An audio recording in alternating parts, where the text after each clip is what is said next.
Shalom saudara yang dikasih dalam Tuhan. Puji Tuhan, hari ini kembali lagi saya menyapa setiap umat Tuhan dimanapun Bapak Ibu Saudara berada melalui program Bible and Coffee. Saya rindu melalui program ini ada banyak umat Tuhan terus dikuatkan. Melalui program ini ada banyak umat Tuhan terus diberkati. Melalui program ini ada banyak umat Tuhan terus juga boleh menjadi berkat untuk hormat dan kemuliaan nama Tuhan. Karena itu mari Bapak Ibu Saudara yang dikasih dalam Tuhan dimanapun kita berada, kita akan kembali merenungkan firman Tuhan dan kita berdoa. Bapa, terima kasih buat kasih karunia-Mu, terima kasih buat anugerah-Mu, terima kasih buat berkat pertolongan-Mu dalam kehidupan kami. Kalau hari ini kami boleh ada, semua karena kemurahan dan kasih setia Tuhan atas hidup kami. Itu sebabnya hari ini kami rindu untuk mendengarkan sebagian daripada firman-Mu. Tuhan Yesus, tolong kami sehingga kami mengerti akan kebenaran, dan biarlah kebenaran ini yang memerdekakan hidup kami. Di dalam nama Tuhan Yesus Kristus kami berdoa. Haleluya.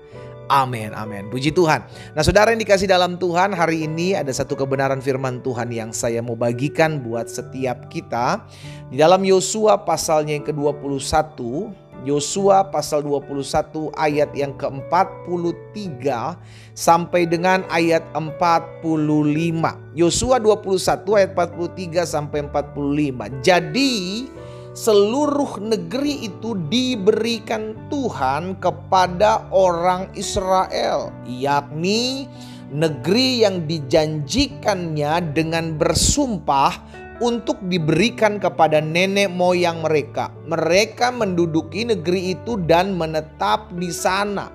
Dan Tuhan mengaruniakan kepada mereka keamanan ke segala penjuru, tepat seperti yang dijanjikannya dengan bersumpah kepada nenek moyang mereka. Tidak ada seorang pun dari musuhnya yang tahan berdiri menghadapi mereka. Semua musuhnya diserahkan Tuhan kepada mereka. Ayat 45. Dari segala yang baik yang dijanjikan Tuhan kepada kaum Israel, tidak ada yang tidak dipenuhi, semuanya terpenuhi. Saudara yang dikasih dalam Tuhan, Alkitab mencatat bahwa Allah kita adalah Allah yang menepati janjinya. Amin. Sekalipun proses waktu itu ada, tidak gampang bangsa Israel untuk mendapatkan digenapi apa yang dijanjikan dalam kehidupan mereka, saudaraku. Itu sebabnya mereka tetap harus melewati yang namanya padang gurun. Mereka harus melewati namanya pembentukan. Mereka harus melewati proses dengan penuh kesabaran. Mereka harus hadapi. Tapi di end of the day-nya mereka menerima. Sama-sama bilang sama saya, mereka menerima apa yang Tuhan janjikan dalam hidup mereka. Itu sebabnya baik di ayat 43 maupun di ayat 44 ada satu kata yang sama sudah dikasih dalam Tuhan, yakni seperti yang dijanjikan Tuhan kepada mereka.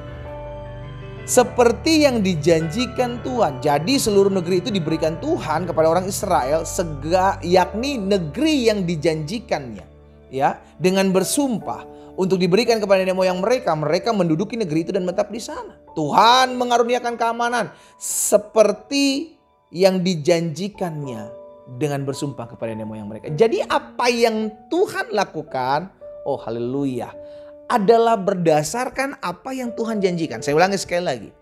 Apa yang Tuhan lakukan adalah berdasarkan dengan apa yang Tuhan janjikan dalam hidup umatnya. Itu sebabnya kenapa setiap kita perlu menyadari apa sih yang Tuhan janjikan dalam hidup saya. Tuhan menjanjikan bahwa aku menyertai kamu sampai kepada kesudahan zaman. Maka itulah yang akan dilakukan, saudaraku. Sekalipun kita berkata, tapi pendeta, kalau Tuhan menyertai saya, kalau Tuhan janji akan menolong hidup saya, kenapa hal ini menimpa saya? Kenapa hal itu menimpa saya? Tahukah saudara, Tuhan berjalan bersama-sama bangsa Israel di depan mereka dengan tiang awan di waktu siang dan tiang api di waktu malam. Tapi bukan berarti disertai Tuhan mereka tidak mengalami peperangan. Bukan berarti mereka disertai Tuhan lalu mereka tidak mengalami proses seperti kelaparan, kehausan.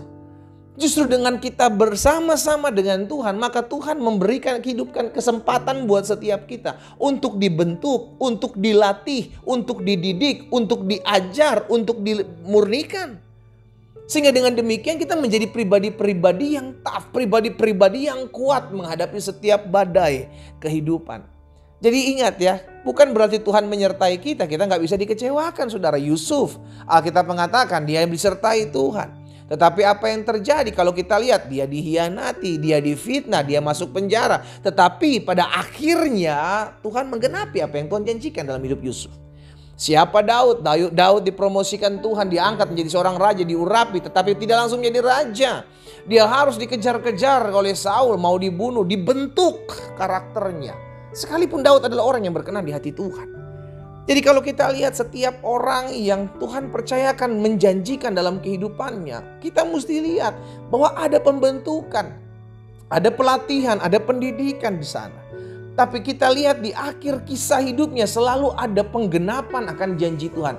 Apapun yang saudara dan saya alami, hadapi hari-hari ini, dengar baik, maju saja, berjalan saja. Karena kita tahu kok kita pribadi yang dikasihi Tuhan. Alkitab mencatat Tuhan sendiri yang menyampaikan bahwa engkau terukir di telapak tanganku.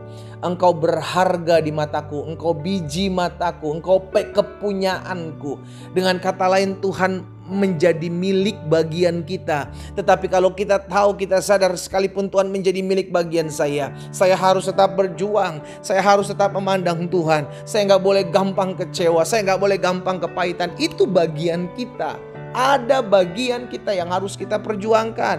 Ada bagian Tuhan yang akan Tuhan kerjakan. Apa itu? Yakni menggenapi apa yang Dia janjikan dalam kehidupan setiap kita. Kita pegang saudaraku.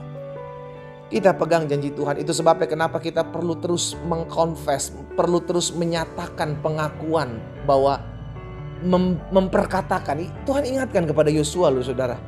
Janganlah engkau lupa memperkatakan kitab Taurat ini siang dan malam, tapi renungkanlah. Bukan cuma diperkatakan tetapi direnungkan. Kenapa diperkatakan? Supaya kita ingat. Kenapa? Karena iman timbul dari pendengaran dan pendengaran akan firman Kristus.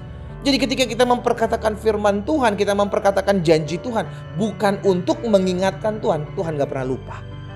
Tuhan tidak pernah lupa dengan apa yang Dia janjikan. Karena jelas firman katakan bahwa apa yang keluar dari mulutku tidak akan pernah kembali kepadaku dengan sia-sia. Melainkan akan mengerjakan apa yang kukehendaki dan berhasil dalam apa yang aku suruhkan. Tuhan gak pernah lupa dengan janjinya. Lebih mudah langit dan bumi ini lenyap daripada satu titik iota tidak tergenapi dari kebenaran firman Tuhan. Tuhan menggenapi apa yang Dia katakan. Tuhan melakukan apa yang Dia kerjakan. Itu sebabnya kita cuma perlu memperkatakan supaya kita ingat bahwa janji Tuhan pasti digenapi dalam kehidupan kita. Sekalipun ada proses waktu, sekalipun ada masanya di mana kita harus melewati masa-masa itu, tapi kita tetap pegang janji Tuhan. Orang yang memegang janji Tuhan tidak akan fokus kepada penderitaan yang dihadapinya.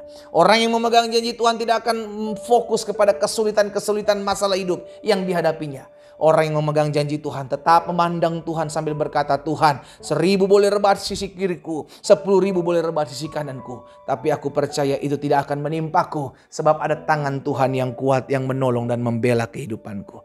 Saudara yang dikasih dalam Tuhan, hari ini kita diingatkan bahwa setiap janji Tuhan pasti digenapi dalam hidup kita. Sekarang jadi pertanyaan, sudahkah kita pegang janji Tuhan? Dan jangan pernah engkau lupakan bahwa Dia yang berjanji, Dia juga yang pasti akan menggenapi dari setiap apa yang Dia janjikan. Kita pegang firman Tuhan ini.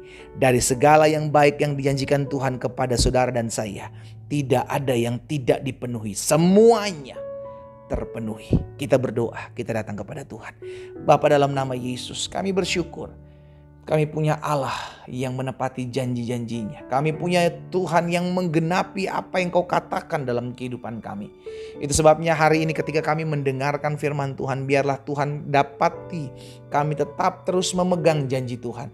Biarlah Tuhan terus berikan kami kekuatan, berikan kami pengharapan untuk tetap terus memandang janji Tuhan. Bukan memandang kepada setiap pergumulan dan masalah yang hari-hari ini kami hadapi.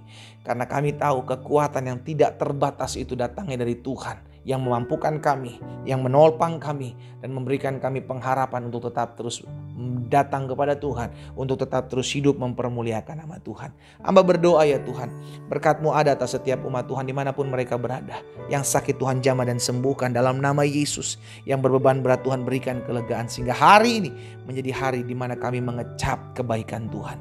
Di dalam nama Yesus Kristus Tuhan kami berdoa. Haleluya. Amin.